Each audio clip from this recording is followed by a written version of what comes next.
দর্শক আপনারা হয়তো এরই মাঝে জানেন ভারত বাংলাদেশ দ্বিতীয় ওয়ানডে ম্যাচ শেষে বাংলাদেশ সমর্থকদের হাতে ভারতীয় সমর্থক সুধীর গৌতমের হেনস্থা হওয়ার অভিযোগ নিয়ে তোলপাড় চলছে প্রায় দুই দেশের গণমাধ্যমে।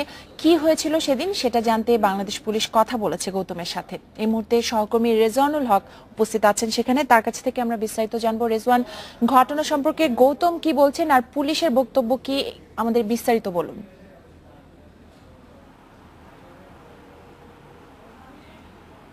আসলে এই মুহূর্তে আমি দাঁড়িয়ে আছি মিরপুর 1-এর যে প্রিন্স হোটেলটি রয়েছে, যেখানে গতকালকে আপনি জানেন যে গতকালকে একটি ঘটনা ঘটেছিল। মিরপুর খেলা দেখতে গিয়ে যে ভারতের একজন সমর্থক যিনি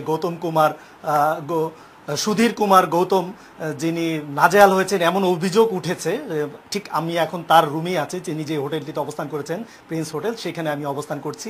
আমি কথা না বাড়িয়ে এই মুহূর্তে চলে যাব তার আসলে কি ঘটনাটি ঘটেছিল সেটি জানার জন্য আমি কথা বলছি গৌতমের সাথে। Mister Gautam, what happened yesterday? What incidents you observed जब in our country? जब मैच खत्म हुई, बांग्लादेश टीम जीती, तो हम काफ़ी बांग्लादेश दर्शकों के बीच घिर गए। फिर एक ने मुझे धक्का दिया। फिर वहाँ से हम सोचे कि अब तो मेरी टीम मैच हार गई। फिर मैं ग्रैंड स्टैंड से नीचे आए। जब गेट नंबर 2 से बाहर के लिए गए तो गेट पूरी ब्लॉक थी, पूरी पब्लिक का जमावड़ा था। फिर मैं वहाँ से भाग के 1 नंबर गेट पे गए। 1 नंबर गेट से जैसे ही बाहर निकले तो वहाँ पे मेरी थैली पड़ी हुई थी सैलून में, जहाँ पे ये हेयर कटिंग करते। तो मैंने सैलून वालों को अपना बैग दे दिए थे। मैच खत्म होने के बाद मैंने जैसे बैग लेने गए, सारे पब्लिक मेरे पीछे दौड़ गए। फिर सैलून वालों ने मुझे अंदर करके वो शटर गिरा दिए। 10 मिनट तक तो मेरे शटर के अंदर रहे। जब पब्लिक कम हुई फिर उन्होंने बैग दिए, फिर पब्लिक आ गई तो पूरे धकेलने लगे। Is there anyone hit you or is there anyone insult you? हाँ, आपको कोई मारा? जब वहाँ से मैं बैग लेकर वापस आए तो काफ़ी लोग मुझे धकेलने लगे, बांग्लादेश करके बुआ करके धकेलने लगे। फिर मुझे 2 सिपाही मिले, 2 पुलिसमैन मिले। उन्होंने मुझे अपने साथ ले जाकर गेट नंबर 2 के पास एक ऑटो थी CNG, फिर CNG में उन्होंने बैठा दिया होटल के लिए।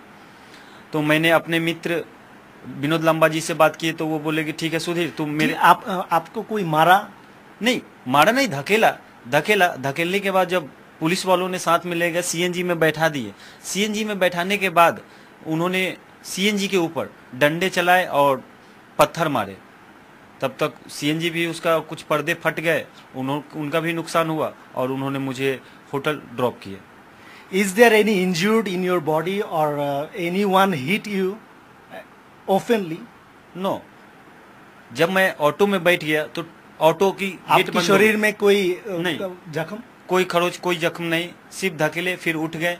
लेकिन जब ऑटो में बैठे तो गेट लॉक कर दिए। गेट लॉक करने के बाद भारतीय गणमाध्यम जो बोल रहे हैं जो आपको कोई मारा, नजहल क्या, ये ठीक है कि नहीं? हमें तो पहली बार, ये तो मैं 8वां, ये ठीक है कि नहीं? आपको नहीं आपको कोई नहीं मारा?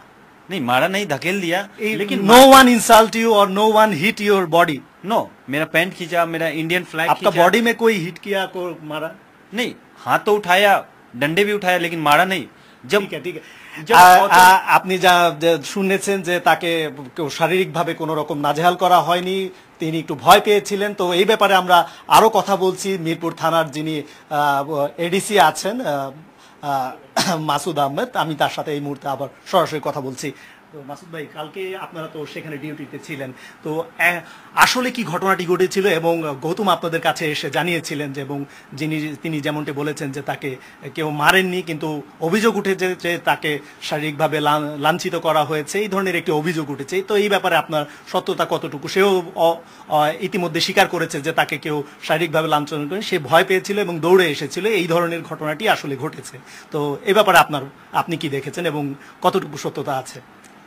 ধন্যবাদ। আসলে কালকে যখন বাংলাদেশ জিতে যায় তখন আপনারা সবাই নিশ্চয়ই দেখেছেন যে গ্যালারি থেকে শুরু করে বাইরে পর্যন্ত সব জায়গায় বাংলাদেশি মানুষের যে আনন্দ, আবেগের উচ্ছ্বাস ছাপিয়ে পড়ছিল। তখনই উনি যখন বেরোচ্ছিলেন তখন ওনাকে ইতিমধ্যে উনি খুব প্রসিদ্ধ হয়ে গেছেন আমাদের দেশে, সবাই ওনাকে চিনে ওনার গেট আপের জন্য বা ওনার এই সমস্ত কারণে। তো সব মিলিয়ে উনি যখন বেরোচ্ছিলেন আসলে খেলা শেষ হওয়ার পরপরই যে গেট আউট গেটটাতে প্রচণ্ড পরিমাণ জাম ছিল আপনারা জানেন, এবং উনি যখন বের হয়েছেন তখন মেইন রাস্তাতে সবাই আনন্দ উল্লাস করছিল বিভিন্ন গ্রুপে গ্রুপে। তো উনি যখন বের হয়ে একটি সেলুনে যাওয়ার চেষ্টা করেছিলেন, যেটা আপনারা ওনার মুখ থেকেই শুনলেন। এই ঘটনাটি ঘটার পরে আমাদের পুলিশের দায়িত্বরত পুলিশরা সেখানে গিয়েছেন এবং ওখানে সেলুনের দরজা খুলে ওনাকে ওখান থেকে বের করে 1 নম্বর গেটের সামনে নিয়ে আসে এবং একটা সিএনজিতে করে ওনাকে ওনার হোটেল ডেস্টিনেশন অর্থাৎ প্রিন্স হোটেলের উদ্দেশ্যে ওনাকে পাঠিয়ে দেওয়া হয়। আর যেটি বলেছেন যে পাথর ওরকম কোনো আসলে রাস্তাতে ওরকম কিছু ছিল না, তারপর হয়তো আশেপাশে কোনো কিছু থাকলে সেটা হয়তো সিএনজিতে উদ্দেশ্য করে নিক্ষেপ করতে পারে। আর লাঠির যে ব্যাপারটা, আসলে ন্যাশনাল ফ্ল্যাগ ক্যারি করার জন্য অনেকেই ছোট ছোট স্টিক হাতে ছিল অনেকের, ন্যাশনাল ফ্ল্যাগ ক্যারি করার জন্য। ওগুলো আসলে ওরকম লাঠি বলা যাবে না, ওটা হচ্ছে ছোট ফ্ল্যাগ ক্যারি করার যে ছোট ছোট স্টিকগুলো, এগুলো দিয়ে যে যার মতো করে করেছে। বাট এটাকে অ্যাকচুয়ালি ওনাকে অ্যাটাক করার উদ্দেশ্য, আমরা যেটা আমাদের যেটা মনে হচ্ছে অ্যাটাকিং উদ্দেশ্য না, আসলে এটা হচ্ছে একটা মানে বাঁধভাঙা যে উচ্ছ্বাস, সেই উচ্ছ্বাসেরই একটি পর্যায়ে এরকম একটি ছোটখাটো একটা ইনসিডেন্ট হয়েছে, যেটা আসলে অনাকাঙ্ক্ষিত একটা বিষয় সেখানে হয়েছে। তো এইখানে যে অভিযোগটি উঠেছে যে তাকে লাঞ্ছিত করা হয়েছে বিভিন্ন ভারতীয় গণমাধ্যমে বলা হচ্ছে, তো এই বিষয়টি কি কতটুকু সত্যতা? আমরা তো তার সাথেও কথা বললাম যে তাকে কেউ শারীরিকভাবে কোনো লাঞ্ছনা করেনি, যে তিনি ভয় পেয়েছিলেন বা বাংলাদেশি যারা সমর্থক আছেন তারা উল্লাস করছিলেন, সেই ব্যাপারে আসলে তিনি ভয় পেয়ে সিএনজি নিয়ে চলে আসছিলেন। তো এই অভিযোগটি, যেমন অভিযোগটি বলা হচ্ছে যে তাকে লাঞ্ছনা করা হয়েছে, তো সেই ব্যাপারটি একটু বলেন যে আসলে এটি কি সত্যি, কি তাদের যে অভিযোগটি আছে সেটি কি সঠিক কিনা? এটা আসলে অনেকেই যখন আনন্দ উচ্ছ্বাস প্রকাশ করছিল, উনি যেহেতু হিন্দিতে কথা বলেন, অনেক বাংলা শব্দ আছে যেটি আসলে উনি জানেন না। যেহেতু এখানে অনেকে গ্রুপ করে করে অনেক স্লোগান দিচ্ছিলেন এবং অনেকেই কেউ তার দিকে আসছিলেন, তো ওনার মনে একটা ভীতির সঞ্চার হতেই পারে, এটা অস্বাভাবিক কিছু না। বাট এটাকে আসলে ওনাকে মারার উদ্দেশ্য করে এখানে আসছে, এটা আসলে আমরা স্বীকার করবো না, বা এরকম ঘটনা ঘটেও নাই। যেটা আমরা ঘটনা ঘটার পরপরই আমরা ওনার সাথে যোগাযোগ করেছি, যে উনি নিজেও স্বীকার করেছেন যে ওনাকে মারা